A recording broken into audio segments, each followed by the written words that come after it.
안녕하세요. 북마녀 최진주입니다. 되게 오랜만이죠. 맨날 오랜만이란 인사를 드리는데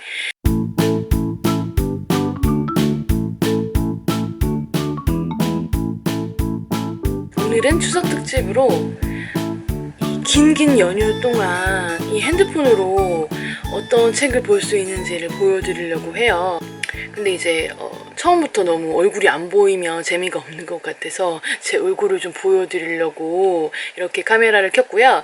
그러면 지금부터는 이 카메라 속으로 들어가 보겠습니다. 뿅! 네, 이렇게 그래서 저희 핸드폰을 공개하게 되었는데 이거 마침 마이폰 같네요. 두 번째 화면을 보시면 제가 출판사에 있다 보니까 전자책 관련된 서점 어플이 나오고 있어요. 그래서 네이버 북스, 리디북스, 그 다음에 원스토어 원북스는 티스토어의 어플입니다. 아이고, 안 돼! 잠깐만. 됐고. 오늘 보여드리는 어플은 카카오 페이지예요. 지금 며칠 동안 카카오 페이지 들어가시면 이렇게 팝업창이 떠요. 그래서 이모티콘을 받으러 갈 수가 있는데 요거 이제 요게 워치라고 사실 성인들은 잘 모르지만 내 애엄마들은 잘 아시겠죠? 요게 워치라고 초딩들 사이에서 인기가 많은 만화가 카카오 페이지에서 지금 연재가 되고 있고 이 꼭 받으러 가기 안 해도 바로 볼 수 있더라고요. 저는 그냥 닫기를 하고 몇 개를 어제 좀 보여드리고 싶을 게 있어가지고 몇 소설을 봤거든요. 카카오 페이지 플러스 친구에서 바로 저한테 꽂아주더라고요. 보여드릴게요. 요괴워치를. 요런 식이나 이렇게 요런 것들이 있고 그 다음에 사실 저도 막 다 보진 않아서 캐릭터가 얘네들이 맞아? 막 이렇게 하는데 전 얘가 좀 귀여운 것 같아. 근데 둘이 밖에 없어가지고 다음 좀 시간이 지나면 유료 이모티콘으로 팔겠죠? 이렇게 또 이모티콘 자랑을 하면서 이 카카오 페이지는 지금까지 리디북스나 네이버 에스토어와는 조금 다르게 구성되어 있는 플랫폼이에요. 독자들이 엄청나고 당연히 카카오톡을 사용하는 유저들이 카카오 페이지에 대거 편입되었으니까요. 그리고 여기서 보이는 기다리면 무료라는 시스템을 카카오 페이지에서 이제 이런 이벤트는 아니고 기다리면 무료는 자체적인 어떤 시스템 개념이라고 봐야 되는데 기다리면 무료, 즉 기다무라는 이 행사가 다른 플랫폼에서 경계할 정도로 엄청난 인기를 끌었어요. 그래서 지금 기다리면 무료에 들어가고 싶어서 대기를 타고 있는 작품들이 그리고 출판사들이 어마무시합니다. 일단 들어가시면 웹툰, 웹소설, 문학 이렇게 나와 있는데 웹소설은 장르소설을 뜻하고요. 그 다음에 문학은 장르소설이 아닌 종이책들 있잖아요. 일반적인 순수문학이나 종이책 을 위주로 팔리는 문학들이 문학 쪽에 있고 자기계발서도 이쪽에 있습니다. 하지만 대부분의 로맨스, 판타지, 무협, 미스테리 스타일의 이제 장르 소설들은 웹소설을 볼 수 있고 웹툰은 뭐 만화는 일반적인 거니까.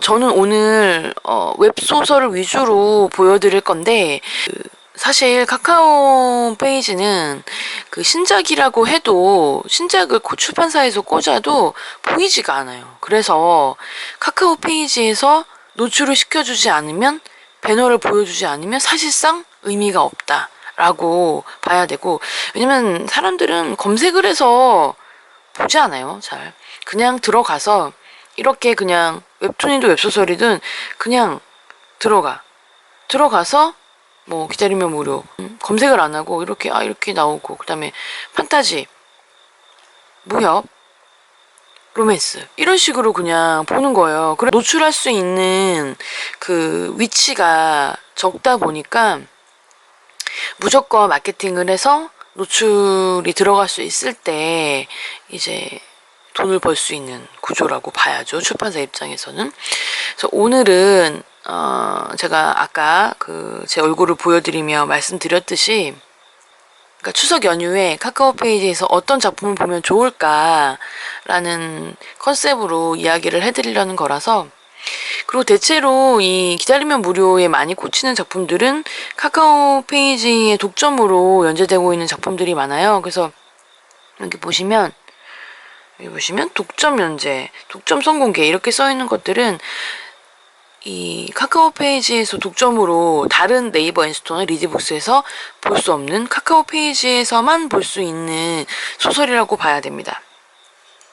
그래서 여기 보통 이 카카오 페이지에 들어가시면 맨 위에 여기 보시면 보관함이라고 나오는데, 이 보관함을 누르시면 자기가 봤던 작품들을 쭉 다시 볼 수 있어요. 그리고 여기 옆에 종 표시가 있죠. 지금 없다가 여기 제가 해놓은 표시가 있는데, 이런 것들은 이제 새로운 신규 회차가 업데이트가 되면, 그러면 이제 알림이, 푸시 알림이 오게 표시를 할 수 있고요. 그래서 알림이 이렇게 나오고, 그다음에 좋아한 작품 같은 경우는 이렇게 제가 해놓을 수가 있죠. 이 선물함 같은 경우는 오늘의 선물이라고 해가지고 매일매일 쿠폰을 주는 구조예요. 친구 선물은 이제 제 친구가 카카오톡으로 연결되어 있는 저의 친구가 저에게 선물을 하는 구조. 이 친구가 왜 나한테 선물을 하느냐, 그러니까 다른 친구한테 선물을 하면 자기가 하나 볼 수 있거든. 그래서 저의 친구가 한 명뿐이죠. 열심히 저에게 선물을 하고 있습니다. 저는 이 선물을 받으면 그냥 조용히 씹습니다. 이유는 취향이 안 맞아, 서로. 그래서 그냥 저도 제가 보는 것들을 보기 때문에 그냥 별개로 하고 있고요. 어쨌든 친구한테 선물을 하면 무료라는 시스템이 카카오 페이지에 하나 있고, 그다음에 오늘의 선물이라는 페이지도 있어요. 그래서 이 카카오 페이지에서 가장 좋은 구조는 기다리면 무료. 무조건 하루를 기다리면 한 편을 볼 수 있는 구조. 그 다음에 두 번째로 오늘의 선물. 오늘의 선물은 나한테 그냥 하나씩 꽂히는 구조. 그 다음에 또 마지막으로 친구한테 선물하면 무료라는 시스템, 이 세 개가 있습니다. 그래서 내 작품을 보시면, 내가 일단 하나를 보면 이게 다 꽂혀요. 그래서 그냥 여기서 그냥 보셔도 무방한 것 같고, 편집을 할 수도 있으니까 일단 한 편을 보면 무조건 여기 내 작품에 꽂히거든요. 그때 이제 선택한 항목을 삭제를 하면은 내가 그냥 내 거를 지울 수가 있으니까, 내 좋아하는 작품을 안 해도 여기에 꽂히니까 내가 볼 수 있다. 여기서 이제부터 추천을 하겠습니다. 일단 추석 시즌에 이 동천 만물 수리점이 할인을 하게 됩니다. 그리고 첫 편부터 20편 무료. 그 다음에 중요한 거,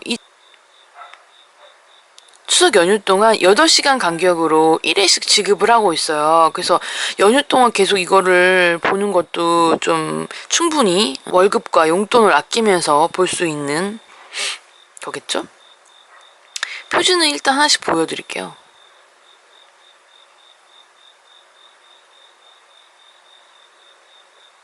이렇게 무료로 다음 편 보기를 누르면 이렇게 뜹니다. 저는 사실 표지 자체는 그렇게 예쁘진 않지 않은가 싶고요.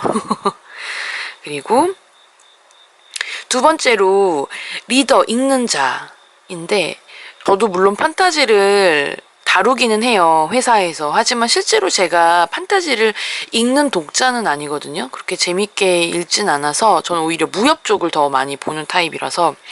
근데 굉장히 새로웠어요. 이유는 제목에서 느껴지듯이 덕후야, 얘가.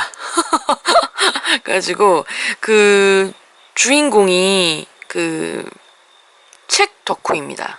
이제 우리 모두 저의 페북 친구들과 저의 멤버들처럼 또 저와 같이 리더, 읽는 자라는 책이고, 이 주인공이 겁내 책벌레, 활자형 인간이라고 처음에 이야기를 시작을 합니다. 그래서 책을 읽다 못해서 얘가 어떤 게임이 궁금해져서 게임을 시작하게 되니까 부모님이 네가 게임을 하게 되다니, 이런 날도 있구나, 이런 식으로 표현을 할 정도예요. 근데 얘가 게임을 하게 된 이유는 뭐냐, 그 게임의 세계관에서 엄청나게 큰 도서관이 있다는 이야기를 해요. 그래서 그 도서관에 얘가 가고 싶어가지고 게임을 시작을 하게 됩니다. 굉장히 재밌죠. 그래서 그래서 굉장히 특별한 케이스가 아닌가, 판타지 치고는. 그 책을 많이 보는 책 덕후가 주인공인 경우가 없었거든요, 지금까지. 그래서 굉장히 재미있게 읽게 되었고, 그래서 앞으로도 쭉쭉 읽으려고 하고요. 그 다음에 로맨스를 추천을 할게요. 버림받은 황비. 이 경우는 이거는 이제 1일마다 무료에 포함이 되고요. 한 편을 보고 나면 24시간이 지나면 무료로 한 편을 볼 수 있습니다. 근데 이 작품은 굉장히 특이했던 게, 일단 국내 최대 연재 사이트라고 하면 대체로 이제 조아라를 얘기해요. 100만 조회수, 어마무시한 거고. 근데 제가 특별하게 보였던 건 뭐냐면, 황비가 이 주인공인데 이미 패비를 당하면서 프롤로그가 시작이 됩니다. 그 마리 앙뚜아네트처럼 너무 황당하게도 목을 잘리고 죽어요. 사형을 당해요. 이렇게 처형을 당하고 프롤로그가 끝나요. 그리고 환생을 하는 내용으로 시작이 됩니다. 그래서 굉장히 앞부분이 정말 강렬해요. 로맨스 판타지 관심이 있으신 분이라면 한 번쯤 보셨으면 하는 책이고요. 그 다음에 황제와 여기사. 요거는 지금 첫 편부터 세 편 무료고 되게 조금이죠. 그래서 8시간마다 무료 지금 이것도 하고 있습니다. 보통 남장 여자 물이 로맨스 쪽에서는 굉장히 잘 되거든요. 남장을 한 채로 이 여자 주인공이 남자 집단에 들어가 있다가 남자 주인공과 잘 된다. 그리고 실제로는 여자라는 사실이 언제 밝혀지느냐. 그리고 언제 남자 주인공이 그 사실을 알게 되느냐. 그러니까 사실은 남장 여자물에서 관건인데 이 작품은 전혀 달라요. 애초에 모든 사람이 이 여자 주인공이 여자인 걸 알고 있고, 그래서 생리를 하면 여자니까 쯧쯧, 무거운 걸 못 들면 여자니까 쯧쯧, 목욕을 혼자 하면 여자니까 쯧쯧, 혼자 갈아입으면 여자니까 쯧쯧, 이런 식인 거예요. 그래서 이 여기사가 머리도 되게 짧게 자르고 마치 옛날에 그 뭐였죠? 지아이 뭐였지? 머리를 짧게 자르고 정말 고군분투를 하는 내용이 나오는데, 이 여기사가 결국에는 전쟁에서 져서 상대 나라의 황제에게 무릎을 꿇리게 되는데, 그 황제가 너무 그런 존경할 만한 인물인 거예요. 그래서 그쪽으로 항복을 하고 그 충성을 맹세하면서 내용이 시작이 됩니다. 이렇게 하는 이유는 일단 이쪽 편 황제가 구렸어. 근데 문제는 제가 되게 많이 봤거든요. 지금 14편까지 봤는데 그때까지 정말 너무 굴려요. 굴린다는 표현을 로맨스 쪽에서는 그 남자 주인공이 여자 주인공을 괴롭히는 느낌. 어떤 방식이든, 그게 뭐 성적으로도 혹은 그냥 사회적으로든 그냥 개인적인 관계로든 괴롭히고 그 다음에 조금 학대하는 느낌 식으로 얘기를 할 때 이제 굴린다는 표현을 하는데, 여기서는 그런 개념이 없고 그냥 여자 기사를 그냥 황제뿐만 아니라 그냥 주변 사람들이 얘를 정말 폭행을,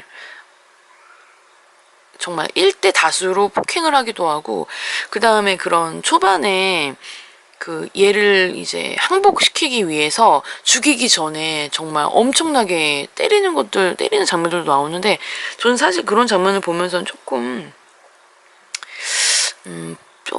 뭐 불쾌하다기보다는 약간 보기가 힘들었달까?